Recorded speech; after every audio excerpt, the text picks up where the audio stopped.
300,000 people die. That's business as usual. How long do you take statins? How long do you plan to live? First of all, how they do it is money. Money is big. Money, if I give grants, you can study what I'm going to give you a grant for. So they direct a lot of research with their billions and billions of dollars. And it was actually interesting, the British Journal of Medicine had a review looking at the same research and determining if the research was funded by government money or the research was funded by private money like pharmaceutical agency. The results came out 4 to 5 times more in the favor of the private industry when they paid for it, as compared to when it was just government money without any special interest behind it. So right away, there's a manipulation of the data. You go, well, you mean these guys are cheating? I go, well, they're selecting the data to fit. Why? Because if I'm getting a grant and I write back, I say, sorry, pharmaceutical, I checked all your stuff and it doesn't work. I'm not going to get another grant from them. So are the doctors lying? Well, they're not lying, but they pick data that supports their point. So they already have a conclusion before they even did the experiment. Okay, even in a double-blind study. Yeah, there's no such thing as a double-blind study. Okay, because people bring their own preconceptions to any study. Absolutely. And maybe even the pharmaceuticals are choosing which things to fund because they know they'll get the results. Absolutely, and one of the things they're trying to get rid of are people who respond to the placebo effect, because the placebo effect throws the data right off the chart. A simple fact is this, and people might be upset, but the drugs like Prozac in laboratory tests are no better than a sugar pill. And that's how many billions of dollars a day on this planet are spent buying Prozac. Yes. Or statin drugs. Statin drugs help less than 3% of the people that take them. And in fact, they cause side effects that are dangerous in about 23%. So you help 3% with a drug, 23% are getting toxic from the drug. And the idea is these are drugs that, how long do you take statins? How long do you plan to live? Yeah. It's like, oh my God, that's they're drug dealers. Cash cows. They're they are drug dealers. They're good drug dealers. And I would call you out on placebo effect, but this has been well studied. 60 Minutes has done things about that. A third of the cases isn't far off for, it having a benefit on the sugar pill. So Absolutely. We know that's true. And when I talk to people I know in the States, my family members, my relatives, my dad, I'm like, what's going on? And he's always, I'm on this statin, I'm on this cholesterol drug, I'm on this, I'm on this. I'm like, really? Is there something that wrong with you? Like, everyone's medicated there. It's pushed beyond any belief because it's advertised every 10 minutes on television. There's a new drug or a drug, and it's put into their heads like, your life's not working right.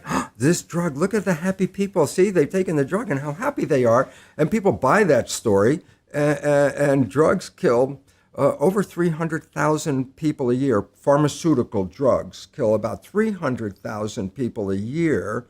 And everybody's, that's just the cost of doing medicine. And yet they have a war on drugs, which kill less than 30,000 people a year. And all of a sudden you got a war because 30,000 people died. 300,000 people die. That's business as usual. It's like, wow. And most people would blow their mind with those stats, but I think you're probably right. As in this whole huge war on drugs we have around the planet, all of the overdoses, all of the shocking stories and the things you see in movies, 30,000 deaths. Versus 300,000 due to pharmaceutical drug deaths. Prescribed. Yes. By a doctor. Yes. That ad that you saw on television. Yes. And then you have it. Yeah, that says a lot. Now, how can they actually control the discussions in medical schools? It's one thing if they control the studies. How can they control what people are talking about, what people are teaching? Where does funding come from? Where does money come from in a medical school? Who gets paid?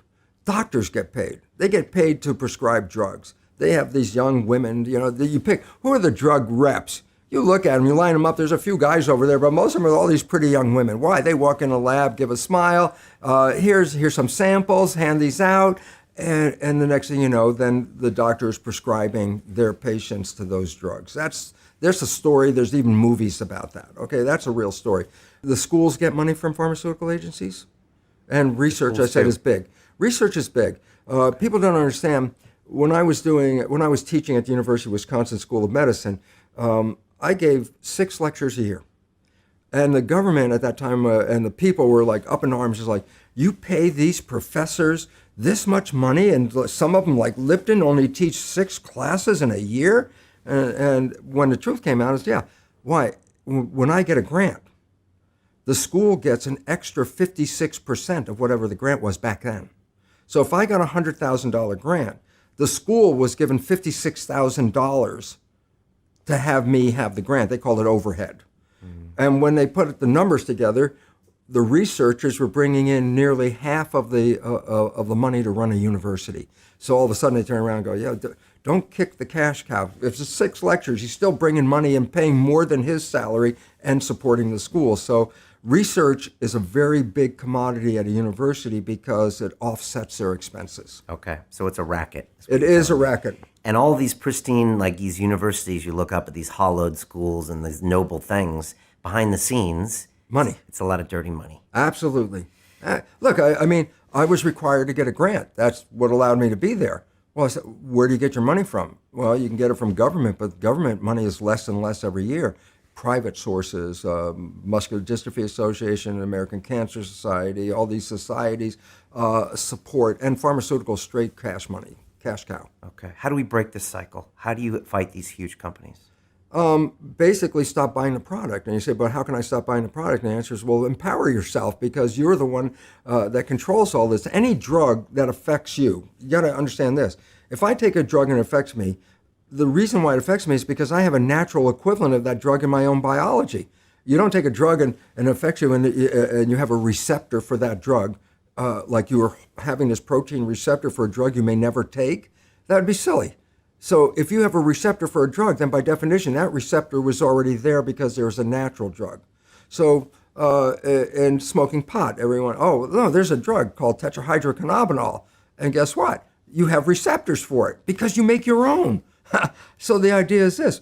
Well, if you want to have the effect of the drug, do you have to take an outside drug? And I say, no, you have to change your consciousness because you already manufacture every equivalent of a drug right now. And the idea is, if you're not manufacturing it, then that means your consciousness is not supporting you in your health. And it's really an adjustment of consciousness, not an adjustment of your biology. So it's a mindset shift that we don't need the solution in a pill, that we're not victims, that it's not a fatalist, way of looking at life, that your future is predetermined. Well, see, that's the old genetic story. Oh, right. You've got this cancer gene. There is no cancer gene. That's an absolute truth. I can say it right here. There is no gene that causes cancer, not one. And I say, well, yeah, but look, Angelina Jolie, she had a double mastectomy because she had the BRCA1 gene. And I go, yeah, 50% of the women with the BRCA1 gene never get the cancer. What's the point? If the gene causes cancer, how can 50% of the women that have the gene not get the cancer? And the answer is the gene alone is not causing the cancer. It's associated with it, but it doesn't cause. You have to have some life stimulus kick it off, and then we'll select that gene. Okay? And what would that stimulus be? Mostly in cancer, anger. Is that proven, or is that just a theory? No, there's a collective nature of who are the cancer patients. What's a characteristic of a cancer patient? Most of them are very upset in their lives. They're not happy. They're not, releasing their emotions, stresses, holding them in, bottling them in. And the chemistry of stress is a chemical. And the chemical, here's a simple fact. Stress causes at least up to 90% of doctor visits. You say, how can stress do this? And the answer is very simple. Stress causes a hormone called stress hormones, cortisol, to be released in the body. I say, what does cortisol do? I say, number one, it causes the blood in the viscera, the guts, where maintenance of the body and healing comes from all the organs. It causes the blood vessels to shut down because it pushes the blood to the arms and legs. Why? Stress means you're ready to run, fight or flight. So you push the energy to where you need it, arms and legs. Well, where do you get it from? Well, you squeeze the blood vessels in the gut. Well, this is growth. The viscera is growth. That's what the organs are for. Arms and legs are for protection. What's the point? If I'm in protection, I shut off growth. And more importantly, stress hormones shut off the immune system. The reason is just energy. The idea is if you're being chased by a saber-toothed tiger and you have a bacterial infection, how do you want to split the energy? How much energy you want to run away and how much you want to fight the with the immune system? The answer is, the hell with the bacterium. I mean, if the tiger catches you, the bacteria is useless. It's meaningless, So when you're in stress hormones shut down the immune system to conserve energy. Does the immune system use energy? Of course. If you've ever been really sick, you never even got out of bed, you have no energy. And if you're in fight or flight mode, you need the energy to deal with the world, okay? So stress hormones physically shut off the immune system. When you're under stress, that's when sickness starts to show up. In fact, it's so good at shutting off the immune system, doctors give patients who are going to receive a foreign organ, a graft of a kidney or a lung or whatever they're grafting, that's foreign tissue. If you put a foreign organ in your body, your immune system's job is to eliminate it. So as they're transplanting an organ, they give the patient stress hormones at the same time because stress hormones will shut off the immune system so the organ won't be rejected right away. That's how effective it is. It's used therapeutically to shut off the immune system. Yeah, but everybody out there in this world right now, with a small exception, is under some level of stress. Stress of my job, stress of money, will I have health care, whatever it is. And I say, yeah, every one of those people is dripping stress hormones continuously in their body, and those hormones inhibit the immune system, and the result is illness. And if you stop the growth, you say, yeah, but I'm an adult, I don't need to grow. And I say, yeah, but you have to replace hundreds of billions of cells that you lose every day. As I said, we just lost now 2 billion red cells. So Angelina shouldn't have got the double mastectomy. No, she has to recognize this. The gene didn't cause it, okay? But it's related to a lifestyle. And if you change the lifestyle, you don't have to worry about the gene, because that behavior was passed from your mother to you, and she got it from your grandmother, and et cetera. And it's a history. It's your parents connected. who were also actors, starved for attention.